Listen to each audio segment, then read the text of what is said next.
semakin memperbanyak ketaatan. Ini kita ulang sedikit, kemarin waktu terlalu sempit untuk membicarakannya lebih detail. Ibnu Qayyim rahimahullah mengatakan, semakin memperbanyak ketaatan, semakin terbuka pintu-pintu ma'rifatullah. Saya ingin poin ini Anda renungkan dalam-dalam. Semakin Anda memperbanyak ketaatan, niscaya ketaatan ini semakin memberikan Anda ma'rifatullah. Zikir-zikir dalam salat, makanya tujuan dari salat ini adalah zikir, bukan bergerak. Allah berfirman, wa aqimis salata li dzikri. Jalankanlah salat untuk berzikir kepada aku. Dalam Al-Ankabut Allah berfirman, inna salata tanha 'anil fahsya'i wal munkar wa la dzikrullahi akbar. Jadi tujuan dari salat adalah zikirnya. Makanya ketika Anda sedang uzur, gerakannya gugur tapi zikirnya tidak boleh gugur. Anda nggak bisa berdiri, gugur gerakan berdiri. Anda tidak bisa ruku, gugur gerakan ruku, tetapi zikirnya sendiri tidak gugur. Karena tujuan salat adalah zikir. Zikir salat ini jamaah sekalian secara garis besar ada dua.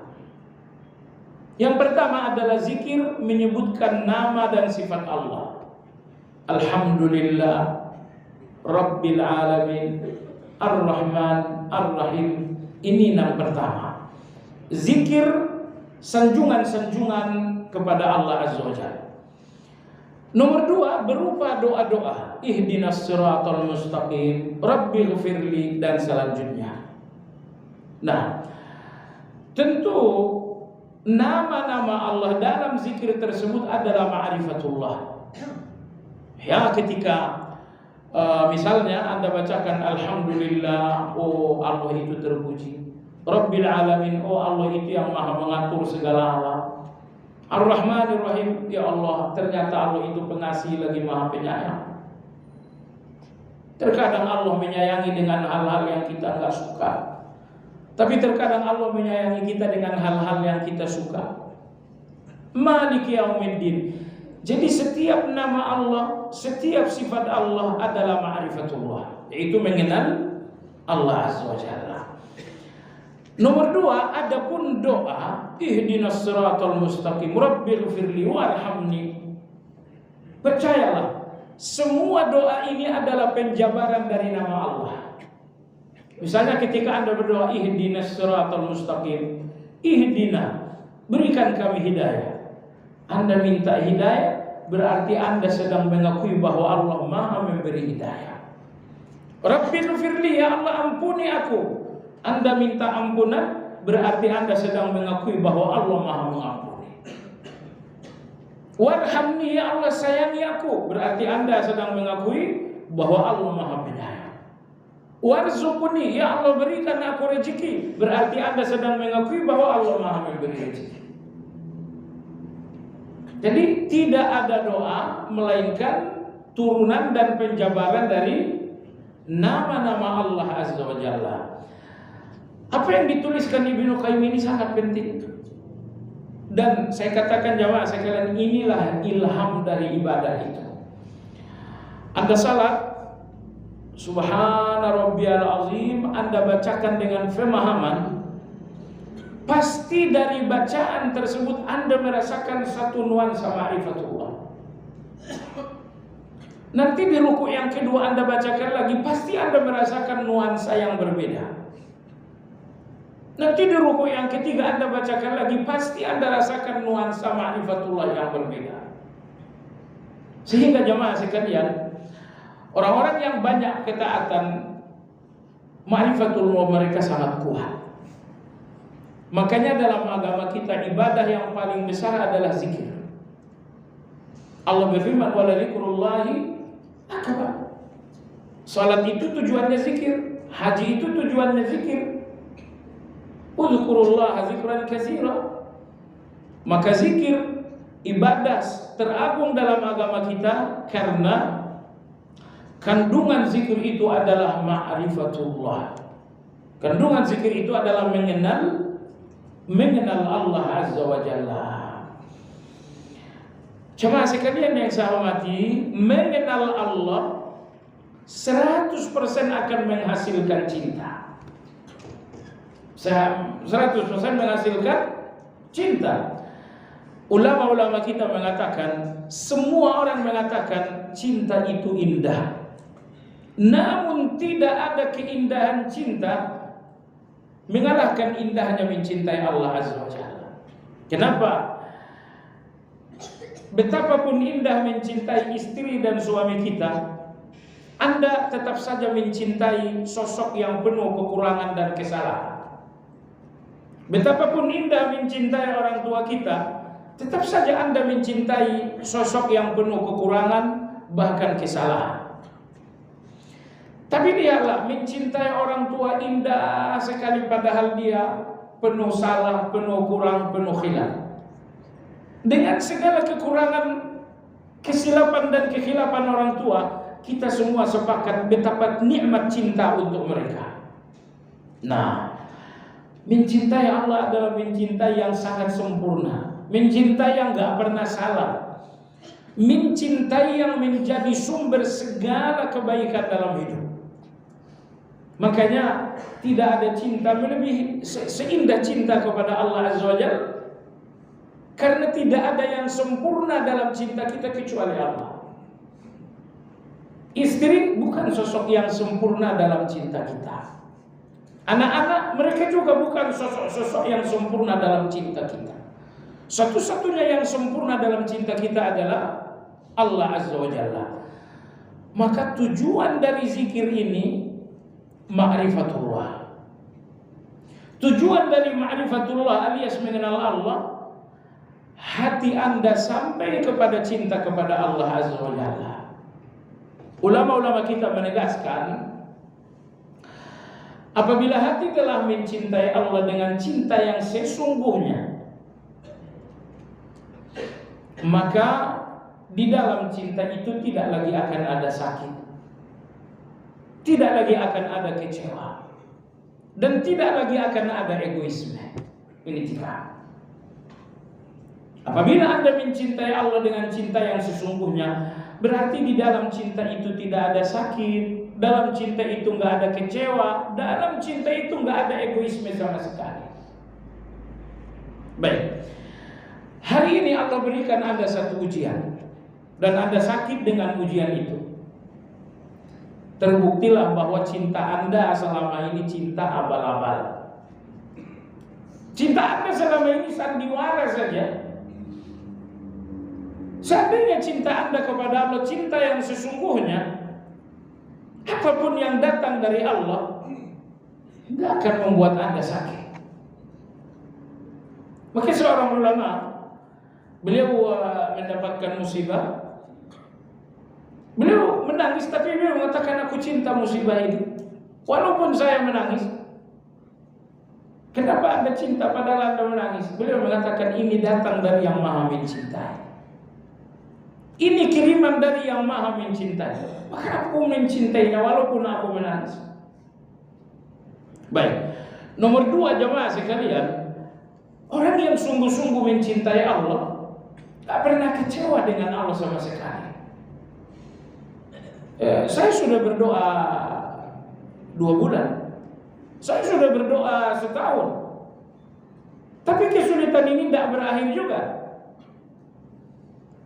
Anda kecewa dengan doa Anda?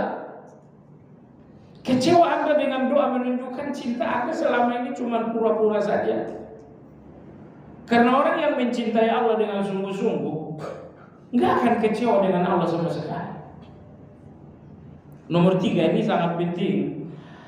Seseorang yang benar-benar mencintai Allah akan menghancurkan egoismenya untuk Allah Subhanahu wa Ta'ala. Contohnya begini, Anda sampai di sepertiga terakhir malam, anggaplah jam 3:30 atau jam 4. Allah mengatakan salatlah, tapi datanglah egoisme mengatakan saya mau tidur. Saya. Itulah egoisme itu jemaah sekalian.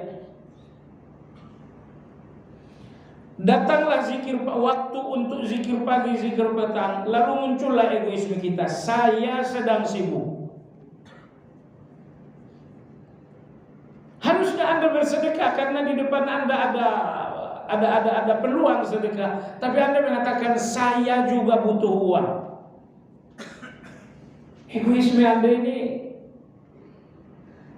ini jemaah sekalian menggagalkan dan mengurangi amal-amal kita di depan Allah Azza wa Jalla. Seharusnya ada salat malam, egoisme membuat saya mau tidur, saya mau istirahat. Itu cinta permainan saja kalau ternyata di dalam cinta itu masih ada egoisme. Maka jemaah sekalian, Anda tidak akan memiliki cinta yang membebaskan Anda dari sakit, melepaskan Anda dari kecewa, membuat Anda menghancurkan egoisme, kecuali cinta Anda kepada Allah adalah cinta yang sungguh-sungguh. Dan cinta yang sungguh-sungguh inilah hasil dari ma'rifatullah. Inilah hasil dari ma'rifatullah. Dan ma'rifatullah itulah yang kita ambil dalam zikir-zikir kita. Imam Ibnu Qayyim berkata, sehingga semakin terlihat kecil pula setiap ketaatan tersebut. Ma'rifatullah membuat seseorang tidak pernah melihat amalnya besar. Kalau Anda mengenal Allah, maka Anda akan melihat semua yang Anda lakukan untuk Allah semuanya kecil. Ya Allah, Engkau besar, salat ini terlalu kecil untukmu. Ya Allah, Engkau besar, kurban ini kecil untukmu. Ya Allah, Engkau besar, zikir ini sedikit untukmu. Semua orang yang beribadah dengan ma'rifatullah, mereka akan melihat ibadah mereka kecil. Ibadah mereka memalukan di depan Allah Azza wa Jalla. Ya. Tapi kalau orang sudah tidak ada ma'rifatullah di dalam ibadah, mereka inilah yang akan ujub dengan ibadah. Ibadah saya luar biasa, tilawah saya luar biasa. Ibadah Anda luar biasa karena Anda nggak tahu ibadah ini untuk siapa. Kalau Anda sadar bahwa Allah lah tujuan dari ibadah, pasti Anda tidak melihat ibadah Anda kecil. Maka Imam Ibnu Qayyim mengatakan, apabila seseorang telah menemukan ma'rifatullah, maka dia pun semakin kecil melihat ketaatan-ketaatannya. Selanjutnya kata Ibnu Qayyim, dan semakin mengecilkan ketaatan, niscaya akan semakin besar dalam pandangan Allah Azza wa Jalla. Ya, semakin seseorang mengecilkan ketaatan, maka ketaatan ini semakin besar dalam pandangan Allah. Anda selesai salat, Anda kecilkan salat ini saat Anda istighfar. Astaghfirullah, inilah salat yang penuh kekurangan, ampunilah ya Allah. Astaghfirullah, ampunilah ya Allah, ini salat penuh kelalaian. Begitu Anda mengecilkan ketaatan Anda, maka ketaatan ini menjadi besar dalam pandangan Allah Azza wa Jalla. Tapi begitu Anda membesarkan ketaatan Anda, maka ketaatan ini bahkan hilang di depan Allah, tidak tercatat lagi. Kenapa? Karena ibadah yang nampak besar adalah ibadah wujud. Waliyahulillah. Ibnu Qayyim rahimahullah berkata, semakin mengenal keagungan Allah, semakin sadar bahwa semua ketaatan sirna tanpa arti di hadapan keagungannya. Kalau Anda benar-benar melihat betapa agungnya Allah, betapa agungnya Allah Azza wa Jalla, maka ibadah-ibadah ini akan sirna di depan Allah. Nggak ada satupun ibadah kita yang cocok untuk Allah. Mohon maaf, misalnya Pak Jokowi melakukan undangan dan kita datang bawa amplop sebesar 1 juta. 1 juta buat siapa Bapak Presiden? Itu memalukan sekali. Tapi kalau yang undang Anda untuk acara saya yang undang, amplop Anda 5.000 itu mahal sekali. Kenapa 1 juta untuk Pak Presiden tidak berarti, tapi 5.000 Anda untuk saya mahal sekali? Jawabannya adalah tujuan. Ketika 1 juta ini tujuannya adalah seorang presiden, maka ini nggak bernilai. Tapi 5.000 tujuannya adalah saya, ini besar sekali. Nah, maka selalulah sadari tujuan Anda dengan salat ini adalah Allah. Tujuan Anda dengan ibadah kurban adalah Allah. Tujuan Anda dengan tilawah Anda adalah Allah Subhanahu wa taala. Seandainya Anda tahu bahwa Allah adalah tujuan dan Anda melihat betapa agungnya Allah Azza wa Jalla, maka untuk yang maha agung itu enggak ada satupun yang Anda lakukan yang betul-betul cocok. Enggak ada yang cocok untuk Allah. Semuanya sangat kecil untuk Allah Azza wa Jalla. Padahal nikmat Allah sangat besar. Baik, jemaah sekalian, semalam dalam kajian tafsir kami membahas ayat 127 dalam surat Al-Baqarah, yaitu doa Nabi Ibrahim alaihissalam selesai membangun Ka'bah. Nabi Ibrahim dan Ismail berdoa, Rabbana taqabbal minna innaka antas samiul alim. Apa artinya? Ya Allah, taqabbal minna, terimalah dari kami, sesungguhnya Engkau maha mendengar lagi maha mengetahui. Kita punya 2 catatan penting dalam doa ini. Catatan pertama, Nabi Ibrahim tidak minta upah, dia hanya minta diterima. Nabi Ibrahim mengatakan, ya Allah, berikanlah pahala. Ya Allah, aku telah menyelesaikan pembangunan Ka'bah, berikanlah surga. Ibrahim alaihissalam sedikit pun tidak minta upah. Dia hanya meminta, ya Allah terima, itu udah cukup. Allahu Akbar. Ibrahim mengenali dirinya bahwa dirinya adalah hamba bagi Allah, dirinya adalah budak bagi Allah. Seorang budak bekerja bukan untuk mendapatkan gaji. Yang mendapatkan gaji dari pekerjaan adalah karyawan, bukan budak. Adapun budak bekerja semata-mata pengabdian. Maka selesai membangunkan Ka'bah, Ibrahim alaihissalam tidak minta pembayaran dari Allah.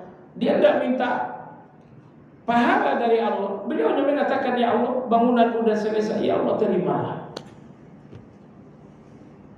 Ini catatan pertama. Catatan yang kedua, dalam bahasa Arab itu menerima ada 2. Anda bisa mengatakan iqbal, Allahumma qbal, ya Allah terimalah.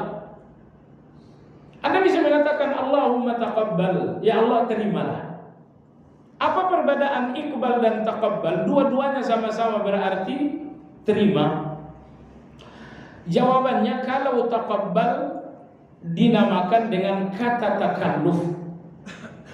Apa maksudnya? Maksudnya begini. Kalau pekerjaan Anda sempurna, Anda mengatakan iqbal, terimalah. Itu untuk sesuatu yang sempurna. Adapun untuk sesuatu yang penuh dan syarat dengan kesalahan-kesalahan, tapi Anda ingin diterima, maka Anda mengatakan taqabbal. Jadi pekerjaan yang sempurna Anda katakan iqbal minni, terimalah dari aku, ini sudah sempurna. Tapi kalau pekerjaan-pekerjaan yang masih banyak kekurangannya, namun Anda ingin diterima, Anda nggak boleh menggunakan iqbal, tapi Anda katakan taqabbal. Maka taqabbal artinya, ya Allah terimalah dengan segala kekurangan. Kalau iqbal, terimalah dengan segala kesempurnaan. Ibrahim alaihissalam beliau tidak menyampaikan doa dengan iqbal, Allahumma qbal minna. Enggak. Beliau mengatakan, Rabbana taqabbal. Dengan kata taqabbal, Ibrahim alaihissalam ingin mengatakan, ya Allah, ini tidak pantas untukmu, namun terimalah ya Allah. Nah, jadi oleh sebab itu, tidak ada satupun manusia yang berhasil melakukan sesuatu yang pantas untuk Allah. Saya ulangi, tidak satupun manusia yang betul-betul mampu melakukan sesuatu yang pantas untuk Allah. Semua yang Anda lakukan sangat jauh dari kata pantas untuk Allah Azza wa Jalla. Tapi itu pun kalau Anda tahu betapa maha agungnya Allah Azza wa Jalla. Ya, betapa Anda tahu betapa maha agungnya Allah Azza wa Jalla. Baik, maka Ibnu Qayyim tadi menyampaikan bahwa semakin Anda kecilkan ketaatan Anda di depan Allah, ketaatan ini akan semakin besar dalam pandangan Allah. Berikutnya Imam Ibnu Qayyim mengatakan, namun merasa banyak melakukan ketaatan adalah ujub yang mengakibatkan 3 ketergelinciran. Nih, kalau Anda dalam proses beramal sudah mulai ada kata banyak, misalnya Anda baca Quran hari ini, terbesit dalam pikiran Anda sudah banyak. Misalnya Anda berpuasa full 10 hari pertama Dzulhijjah sampai tanggal 9 ya, bukan 10. Lalu dalam pikiran Anda terbesit kata banyak. Kata Ibnu Qayyim rahimahullah, begitu dalam pikiran Anda muncul kata banyak dalam ibadah, Anda tergelincir dalam 3 persoalan besar. Apa itu? Yang pertama kata beliau, kelalaian terhadap cacat amal serta melupakan tirai Allah atas kesalahan yang berlalu, bagaikan orang yang memperbanyak tilawah sehingga pemahaman makna terabaikan. Ibnu Qayyim rahimahullah mengatakan, begitu Anda merasa sholatku udah banyak, di dalam kata banyak itu ada kelalaian Anda bahwa ini adalah kurang, bahwa ini cacat, bahwa ini salah, bahwa ini keliru. Sebab kalau Anda sadar ibadah Anda keliru, ibadah Anda cacat, Anda nggak mungkin mengatakan banyak. Nah, inilah ketergelinciran pertama, perkara pertama. Ketika Anda sudah merasa amal Anda banyak, kata banyak itu menunjukkan bahwa Anda sudah lupa ibadah Anda penuh dengan cacat. Baik. Beliau memberikan analogi kata beliau, lihatlah orang yang memperbanyak tilawah, mereka tujuannya banyak tilawah, 100% mereka tidak paham apa yang mereka melakukan. Ketika tujuan mereka banyak, di dalam kata banyak itu kualitasnya hilang. Kalau tujuan Anda dalam tilawah banyak misalnya, Anda bisa menyelesaikan 5 juz dalam sehari, banyak sekali. Tapi sepanjang tujuan Anda adalah banyak, berarti kualitasnya tidak ada. Nah, baca Al-Quran kalau tujuannya banyak, berarti dipastikan Anda nggak paham ini. Tapi kalau tujuan Anda adalah kualitas, tidak mungkin tujuan Anda banyak. Kalau tujuan Anda adalah kualitas, nggak mungkin Anda mengejar banyak. Sebenarnya mana yang Allah inginkan antara banyak dengan kualitas? Allah berfirman beberapa kali dalam Al-Quran, liyabluwakum ayyukum ahsanu amala. Allah menginginkan ahsanu amala, bukan aktsaru amala. Allah ingin amal terbaik, bukan amal terbanyak. Kenapa? Di dalam kata terbanyak selalu ada kelalaian. Saya harus banyak baca Quran. Kalau tujuan Anda adalah mengejar banyak, berarti Anda akan ketinggalan pemahaman. Ini perkara pertama. Perkara yang kedua, setiap orang yang mengejar banyak dalam ibadah melihat diri sebagai pelaku amal sehingga merasa berhak atas pahala dan kebaikan Allah. Jadi kalau tujuan Anda banyak, sholatku udah banyak, puasaku udah banyak, kata banyak itu menunjukkan bahwa Anda sangat merasa pelaku. Ini amal saya, ini tilawah saya. Dengan kata banyak Anda sedang menonjolkan sayanya. Padahal menonjolkan saya di dalam satu ketaatan adalah ujub. Jamaah sekalian, semua ibadah pemberian Allah Subhanahu wa taala. Keluar rumah, Anda bacakan zikir Bismillah tawakkaltu ala Allah, sama sekali ini tidak susah untuk dibacakan. Namun Anda tidak akan membacakannya kecuali dengan taufik dari Allah Azza wa Jalla. Makanya sering kita keluar rumah lupa baca itu.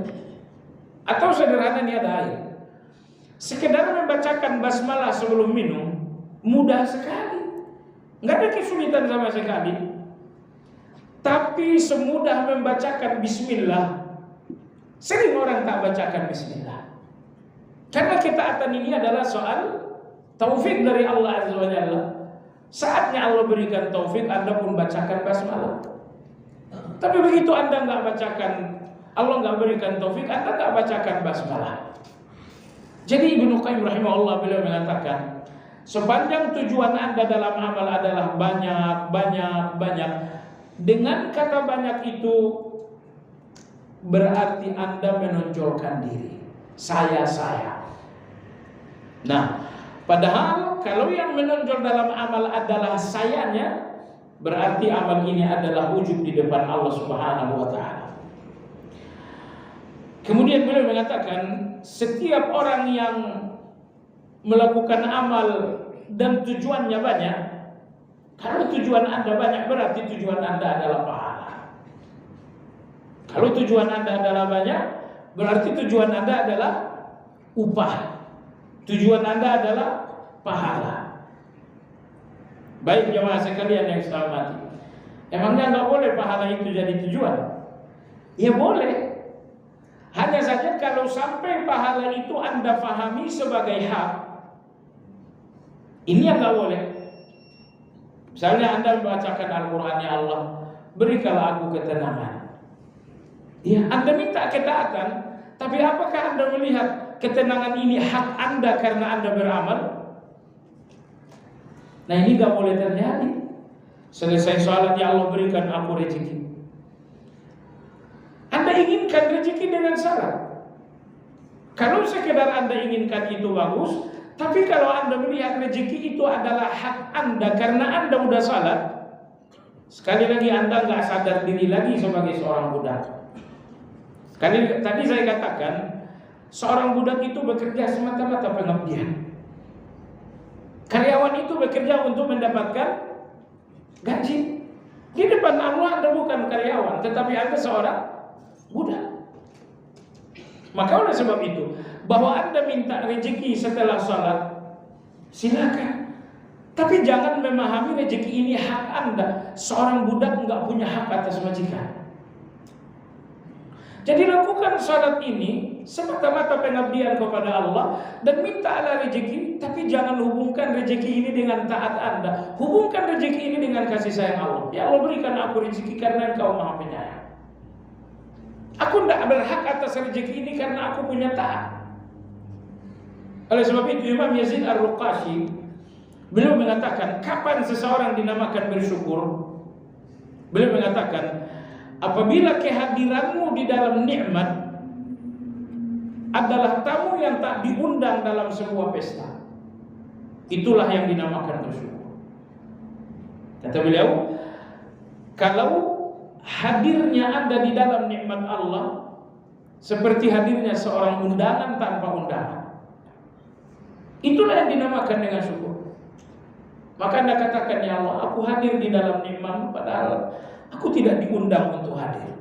Ya Allah, aku hadir dalam nikmat-Mu padahal aku bukan orang yang layak dapat undangan dalam nikmat ini. Ini beda-beda tipis tapi fatal.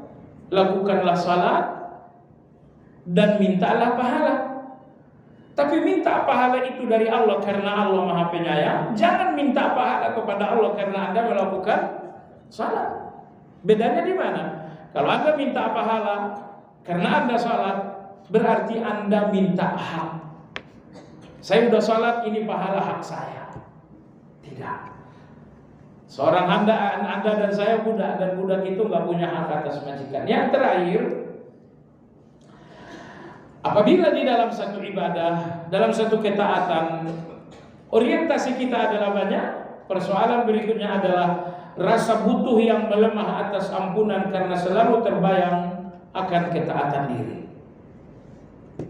Kalau Anda udah merasa banyak nih, salat saya udah banyak, ya, kemudian tilawah saya udah banyak, merasa banyak ini melemahkan rasa butuh terhadap ampunan Allah. Ya, padahal mestinya kita udah selesai salat nih, sebanyak yang bisa kita lakukan, kita butuh ampunan Allah untuk kekurangan-kekurangan yang ada. Ya Allah, ini salat banyak kekurangan, berikan ampunanmu. Tapi Anda hanya mencari dan minta ampunan Allah atas kekurangan Anda dalam salat, sepanjang Anda tidak melihat salat Anda banyak, bahwa Anda telah melihat ibadah Anda sudah sangat banyak, maka Anda akan lalai meminta ampun atas kekurangan-kekurangan Anda dalam amal tersebut. Anda nggak melihat aib, nggak melihat kekurangan, nggak melihat cacat amal itu karena tujuan Anda, karena Anda telah merasa banyak.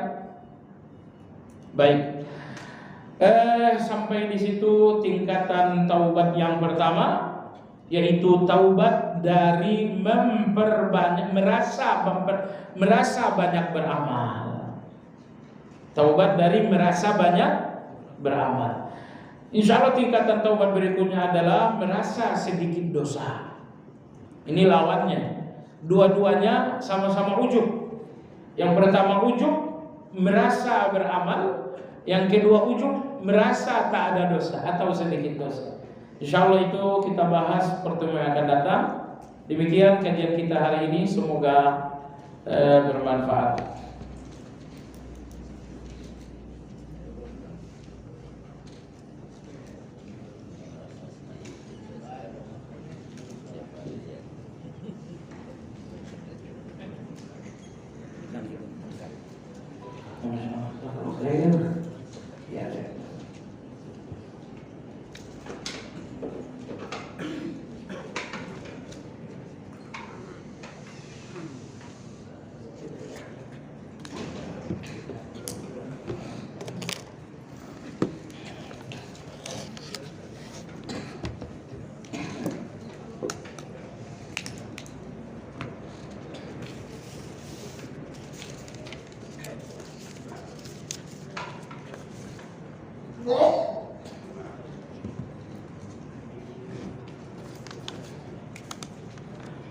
Wajibkah kita mempelajari ilmu qiraah atau qiraah Quran? Jawabannya, kalau orang awam, Anda dan saya belum wajib itu. Yang wajib belajar qiraah adalah orang-orang khusus. Siapa mereka? Guru-guru Al-Quran dan imam-imam masjid secara umum ya. Tapi kalau kita imam musola gak perlu juga. Perlu kita pahami, qiraah ini adalah ilmu alat, jadi bukan tujuan.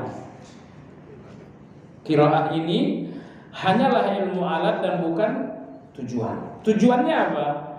Bacaan Anda jangan sampai merusak makna. Begitu tahsin tajwid Anda bagus, 100% makna nggak akan ada yang rusak.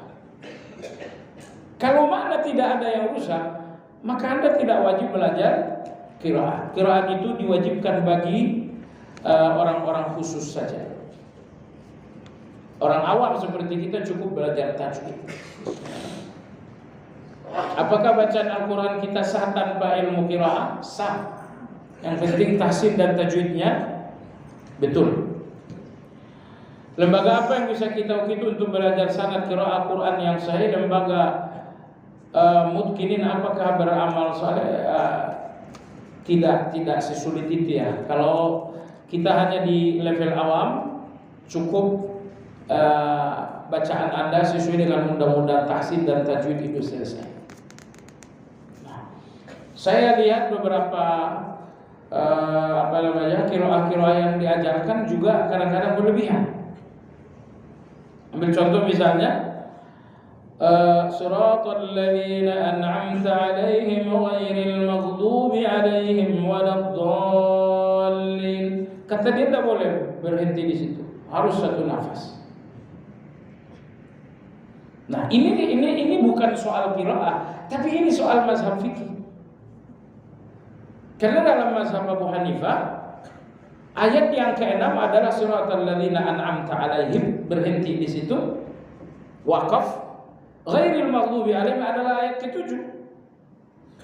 Maka Imam Syafi'i mengatakan jangan wakaf di sana. Larangan wakaf itu bukan soal qiraahnya, tapi bahwa itu bukan ayat yang ke-6 atau ayat yang ke-7. Jadi maka Anda wakaf, Anda enggak wakaf, maknanya enggak rusak sama sekali. Baik. Jadi cukuplah belajar tahsin dan tajwid kalau untuk kalangan awam. Kecuali Anda mau menjadi seorang yang spesialis, menjadi seorang penghafal Quran, menjadi guru Quran, Anda harus belajar qiraat. Bagaimana menyikapi anak perempuan yang sudah tidak suka dengan suaminya disebabkan karena sikap-sikap suaminya yang tidak memberi nafkah yang semestinya, membiarkan diri dan anaknya seenaknya karena suami lebih memperhatikan orang tuanya sehingga istri dan anak dititipkan kepada orang tua istrinya. Ya, kan tidak selamanya kita mencintai karena rasa. Perasaan kita ini lemah, jamaah sekalian. Kalau Anda ingin mencintai istri Anda dengan perasaan, Anda mencintai istri suami Anda dengan sesuatu yang sangat lemah. Terus bagaimana?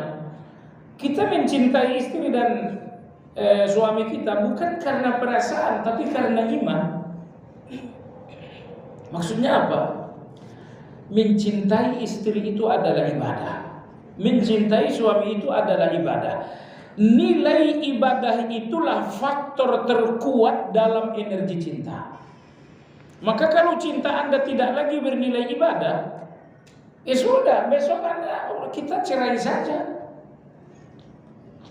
Tapi sepanjang cinta itu bagi Anda adalah satu ibadah, saya kira Anda nggak mau melepaskan ibadah, kan? Tujuan hidup Anda adalah untuk ibadah. Oke. Karena cinta untuk suami dan istri bukan cinta perasaan, tapi cinta ibadah. Saya mencintai kamu karena mencintai kamu ibadah saya kepada Allah. Jemaah sekalian yang saya hormati, maka cinta ibadah ini tidak datang dari perasaan, tapi datang dari amal saleh. Allah berfirman dalam Al-Quran, bagian akhir surat Maryam, Innal ladzina amanu wa 'amilus shalihat sayaj'alu lahumur rahmanu wudda. Sesungguhnya orang yang beriman dan beramal saleh, Allah akan membuat mereka dicintai orang lain.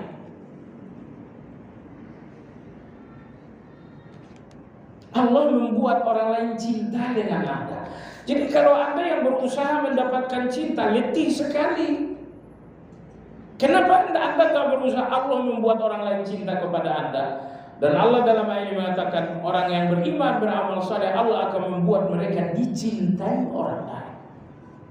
Jadi udahlah jamaah sekalian, tidak usahlah caper-caper, capek kita untuk dicintai orang lain kalau menggunakan jalur caper itu.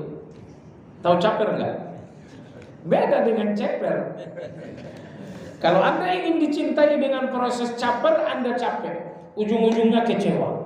Kalau Anda ingin dicintai orang lain, sungguh-sungguh beriman, sungguh-sungguh beramal saleh, Allah sendiri yang akan memberikan cinta orang kepada Anda. Baik, jadi dalam kasus tadi, si suami harus disadarkan, ya, orang tuamu adalah tanggung jawabmu, tapi istri dan anakmu tanggung jawab juga. Ambil dua tanggung jawab ini dengan seimbang. Kalau satu tanggung jawab merusak tanggung jawab yang lain, ini cara-cara yang salah. Perlu ilmu dalam menegakkan dua tanggung jawab ini. Ilmu yang bernama adil. Berikan tanggung jawab kepada orang tua dengan tidak mengorbankan tanggung jawab terhadap. Dan kepada suami ini dia harus tahu juga, menitipkan istri dan anak-anak ke mertua itu nyusahin mertua. Enggak jadi soal, mertua enggak akan mempersoalkan dia capek, dia susah. Tapi Anda yang bikin orang lain susah, esok Anda akan semakin susah juga. Percayalah jamaah sekalian, kemungkinan besar kesusahan kita karena kita pernah bikin orang lain susah, sadar atau tidak sadar. Cuman kalau kita terus-menerus takabur, kita nggak pernah melihat itu semuanya. Cobalah Anda merendah, lihat diri Anda baik-baik. Ternyata sehari ini saya suka karena saya pernah juga nyusahin orang. Datangi orang itu minta maaf. Begitu Anda minta maaf, berbaik-baik dengan orang yang pernah Anda susahkan, insya Allah kesusahan Anda akan selesai. Nah ini suami disadarkan itu. Kamu kalau bikin susah mertua, kamu juga akan semakin susah. Puasa Zulhijjah dari tanggal 8 sampai 14, 1 sampai 7 Zulhijjah. Bagaimana bila kita hanya puasa Zulhijjah ini satu hari saja, itu hari pertama tanggal 8 Juni. Maksudnya hari ini saja tidak melakukan, dilaksanakan 7 hari. Kemudian baru tanggal 15 Juni, 8 Zulhijjah kita puasa Tarwiyah dan dilanjutkan puasa Arafah. Enggak jadi soal. Hari ini saya nggak puasa, besok kondangan. Hari Senin saya mulai, silakan. Target utama Anda adalah puasa Arafahnya. Itu target utama. Lalu target lebih dari itu diperbanyak, terserah yang mana saja tanggalnya. Bila wali nikah, ayah atau kakek paman tidak pernah atau jarang sholat, apakah boleh atau sah jadi wali? Jawabannya sah. Indonesia menggunakan mazhab Syafi'i, maka jangan menghukumi Indonesia dengan mazhab lain. Dalam mazhab Ahmad, orang yang nggak sholat adalah kafir. Mazhab Ahmad ini di Saudi berlaku. Orang Indonesia tidak boleh dihukumi dengan mazhab yang tidak ada di sini. Tidak boleh, itu undang-undangnya begitu. Nah, maka orang yang nggak sholat dalam mazhab Syafi'i, dua kemungkinan: dia mengingkari hukumnya atau malas. Kalau dia mengingkari hukumnya kafir, tapi kalau malas kafir kecil, tidak murtad. Kalau mazhab Ahmad pukul rata, tidak sholat kafir besar. Mengingkari hukum atau tak mengingkari hukum, dipukul rata. Bagaimana cara berdoa yang terbaik di luar sholat? Kadang-kadang kita terasa cemas, penuh harap, kadang-kadang merasa takut akan nasib yang sedang dialami, dan kadang-kadang merasa penuh keluh kesah. Saya kira ini kita udah bahas bukan lalu. Jadi ada orang-orang yang kurang kerjaan, saking kurang kerjaannya nyakitin diri sendiri. Siapa mereka? Ya ini dia, orang-orang yang selalu menyesali masa lalu, orang-orang yang selalu mengeluhkan hari ini, dan orang-orang yang selalu takut dengan masa yang akan datang. Masa lalu penyesalan, hari ini keluhan, besok ketakutan. Saya mau nanya, uang banyak Anda menempatkan bahagia di mana itu? Kadang-kadang kita bahagia dengan masa lalu, tapi kalau masa lalu itu penyesalan. Kadang-kadang kita bahagia dengan masa yang sekarang, tapi kalau masa yang sekarang ini keluhan. Kadang-kadang kita bahagia dengan masa yang akan datang, karena masa yang akan datang adalah harapan. Tapi kalau Anda takut, ya saya katakan jamaah sekalian, kasihan orang seperti itu. Masa lalunya tidak memberikan kebahagiaan karena menyesal. Hari ini tidak memberikan kebahagiaan karena terus-menerus mengeluh. Esok pun tidak memberikannya kebahagiaan karena selalu dikhawatirkan. Nah, solusinya jamaah sekalian, alladzina amanu wa kanu yattaqun, surat Yunus. Sungguh-sungguhlah beriman, sungguh-sungguhlah bertakwa kepada Allah Azza wa Jalla. Kebahagiaan Anda dalam 3 hal ini enggak bisa diberikan uang Anda, tapi itu adalah hasil dari iman dan takwa. Beriman di dalam hati, bertakwa dalam perilaku. Sehari 2 hari Anda iman takwa, perlahan-lahan Anda akan melihat kebahagiaan itu. Kadang-kadang kawan-kawan ini, saya sedang mengejar kebahagiaan. Allah, rupanya kebahagiaan itu jauh sekali harus dikejar. Tidak, kebahagiaan itu tidak dikejar. Kebahagiaan itu di depan Anda, bahkan dalam diri Anda sendiri. Anda hanya perlu 3 hal tadi. Jangan menyesali yang lalu, jangan mengeluhkan hari ini, dan jangan khawatir esok hari. Saya mau pensiun nih 5 tahun lagi, gimana dok? Ya, pensiun 5 tahun lagi dari sekarang udah sakit duluan. Biarkan 5 tahun ini sampai di depan Anda, baru Anda hadap. Tetangga saya seorang muslim setiap Kamis malam Jumat bersama jamaahnya selalu mengadakan ritual zikir berjamaah, tapi anehnya saat azan berkumandang mereka bukan sholat ke masjid, padahal jaraknya dekat, tapi malah mendahulukan zikirnya. Yang lebih aneh lagi, dalam setiap acaranya selalu membakar semacam wangi-wangian yang baunya sangat menyengat dan menyebab tetangga terganggu. Iya, yang mereka bakar itu namanya gaharu. Anda ke Masjidil Haram juga begitu. Anda pergi ke Arab di hotel-hotel mahal itu dibakar, ya. Tapi kalau ke Bali Anda pergi yang dibakar dupa. Kawan-kawan kita ini insya Allah nggak bayar bakar dupa, bakar gaharu dia. Kalau dia nggak ke masjid, ya nasihati saja. Ayo Pak Haji ke masjid, sop kosong. Begitu caranya. Pada malam Lailatul Qadar maka yang dilipat gandakan pahalanya hanya amalan malam hari. Apakah pada 10 yang dilipat gandakan adalah siang hari? Jemaah sekalian yang saya hormati, enggak juga. Ibnu Taimiyah rahimahullah, malam terbaik adalah 10 terakhir Ramadan, tapi siang terbaik adalah 10 pertama bulan Zulhijjah. Maksudnya amal terbaik di Zulhijjah ini adalah amal siang. Dan amal terbaik di akhir 10 Ramadan terakhir adalah amal malam. Tapi lipat ganda tetap sama-sama lipat ganda. Apakah kisah sahabat Rasul yang berperilaku nyeleneh itu Nuaiman, di mana hidupnya sering dipakai untuk mabuk-mabukan dan perilaku lainnya yang bagi pandangan orang awam dianggap tidak pantas jika padanya disematkan berdirikan sahabat adalah riwayat sahih? Saya baru dengar juga. Di zaman Nabi ada seorang pemabuk memang, ya, kalau dia habis mabuk bertemu dengan Nabi melucu, tapi kemudian dicambuk oleh Nabi. Akhirnya dalam satu kesempatan dicambuk, sahabat mengatakan la'anahullah ma aktsara ma yutabihi Rasulullah. Ini orang terkutuk, udah sekian sering dicambuk Nabi tidak belajar juga. Kata Nabi, la tal'anu fa innahu yuhibbullah wa rasulah. Kata Nabi, jangan melaknatnya karena dia cinta Allah dan Rasulnya. Bagaimana kedudukan puasa Tarwiyah dan tanggal 8 Zulhijjah? Puasa Tarwiyah kalau dianggap khusus keliru, tapi kalau dianggap umum boleh. Umum dalam arti puasa 10 Zulhijjah itu boleh. Tapi kalau misalnya khusus puasa Zulhijjah nggak ada dalilnya. Yang ada adalah secara umum saja. Jenis dosa apa yang dihapus diampuni Allah pada saat puasa Arafah? Jawabannya semua dosa diampuni oleh Allah 10 tahun yang lalu. Tetapi tentu yang diampuni tersebut adalah dosa-dosa kecil. Dosa besar, kata Imam Nawawi, kalau dosa kecilnya udah hapus, maka tentu dosa besarnya juga termasuk diampuni oleh Allah Azza wa Jalla. Dan Anda jangan lupa pelacur memberikan minum kepada seekor anjing.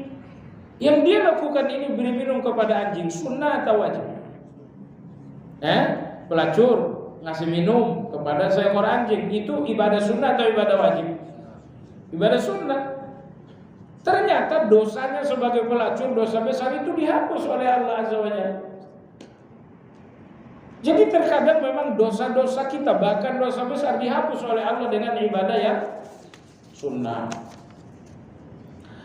Baru saya mendapatkan titipan pertanyaan melalui WhatsApp, bagaimana puasa Arafah di sini jika beda hari dengan Arab Saudi? Tadi malam sidang isbat, ya kita di Indonesia puasanya ikut ruyah Indonesia aja, gitu ya. Sekali lagi saya katakan, nanti akan ada yang share video Ustadz bahwa puasa Arafah itu ikut orang Arafah. Iya, tapi itu pendapat Ustadz itu. Dia tidak punya imam yang berfatwa begitu. Misalnya Imam Malik, Imam Syafi'i, wukuf Arafah puasa di mana-mana. Jadi kalau itu hanya fatwa seorang ustadz, ya tidak terlalu besar juga sebetulnya. Tapi kalau itu fatwa imam, itu memang kapasitasnya luar biasa. Tapi sepanjang itu hanya pendapat seorang ustadz, bukan pendapat imam, ini pendapat ustadz ini kan gridnya kecil itu. Iya kan? Saya misalnya Ustaz, pendapat saya puasa Arafah ikut wukuf Arafah. Tapi nggak ada imam yang mengatakan itu pendapat saya pribadi saja. Karena itu bukan pendapat imam, nggak usah diributin juga, ini pendapat kecil. Ya, baik kalau baik itu sama-sama lapang dada saja. Cuman mana yang terbaik? Yang terbaik jalankan ibadah sesuai dengan waktu di mana Anda menjalankannya. Terakhir pertanyaan dua pekan lalu seolah-olah membaca surat Al-Kautsar 4 kali sama dengan menghafal Al-Quran sebagaimana membaca 3 surat Al-Ikhlas. Hal tersebut selalu saya doakan. Oh, saya belum ketemu dalilnya. Kita cari. Bagaimana hukum dan fadilah mengirimkan bacaan surat Al-Fatihah untuk arwah kedua orang tua dan para leluhur serta orang-orang saleh? Itu khilafiyah. Saya baca Fatihah untuk ayah saya, khilafiyah. Saya baca Al-Baqarah untuk leluhur saya, itu khilafiyah. Nah, kalau Anda ingin melakukan sesuatu, ada yang khilafiyah, ada yang disepakati. Anda pilih yang mana? Yang disepakati. Yang disepakati dalam hal ini doakan orang tua, doakan leluhur, itu disepakati sampai. Tapi kalau kirim Fatihah, itu dikhilafiyahkan sampai. Maka kita tadi berbicara tentang maratibul amal, bukan? Maratibul amal, tingkatan amal. Dahulukan yang disepakati dan abaikan yang tidak disepakati. Karena yang tidak disepakati itu peluang salahnya ada. Tapi kalau yang disepakati nggak ada peluang salahnya sama sekali. Jadi sekali lagi saya katakan tidak perlu ngotot juga. Fulan Al-Fatihah, Anda diam saja. Dia sedang mengirimkan pahala Fatihah buat orang tuanya. Oh, tapi kenapa khusus Fatihah bukan ayat yang lain? Karena Fatihah ini memang surat yang paling mulia. Fatihah ini adalah Ummul Quran. Tentu ketika dia mau ngirim, dia kirim mana yang paling bernilai, yaitu Fatihah. Jadi tidak perlu ribut. Itu soal kirim pahala, kirim bacaan itu adalah khilafiyah. Nah, cuman sekali lagi kalau Anda harus memilih dua hal, satu disepakati, satu khilafiyah, ambil yang disepakati, yaitu bagaimana sikap yang baik jika kita mendapatkan undangan walimatus safar. Acara walimatus safar itu tradisi, itu bukan sunnah. Sunnahnya adalah setelah pulang dari Mekah baru dilakukan makan-makan. Walimatus safar murni tradisi, silakan saja pergi. Kalau ada uang kasih 100 juta. Acara 4 bulanan, 7 bulanan, ini peninggalan dari keyakinan nenek moyang. Ini tidak boleh. Nggak boleh ini jamaah. Tradisi bukan tradisi. Ini sisa-sisa peninggalan nenek moyang. Ini hubungannya dengan keyakinan-keyakinan. Jadi ditinggalkan saja. Acara 3 hari, 4 hari, 10 hari ini juga ditinggalkan saja. Ya, acara 3 hari enggak, acara kita setiap hari. Bukan 3 hari, 4 hari, 7 hari, 40 hari. Setiap hari acara kita, yaitu mendoakan orang tua yang telah wafat setiap hari. Bacaan zikir takbir yang sunnah karena ada berzikir banyak tambahan. Ya, takbir enggak usah yang panjang-panjang, ya. Allahu akbar, Allahu akbar, Allahu akbar, la ilaha illallah, Allahu akbar. Segitu juga boleh. Allahu akbar, Allahu akbar, Allahu akbar. Henti-hentinya Allah takbir saja itu pun boleh.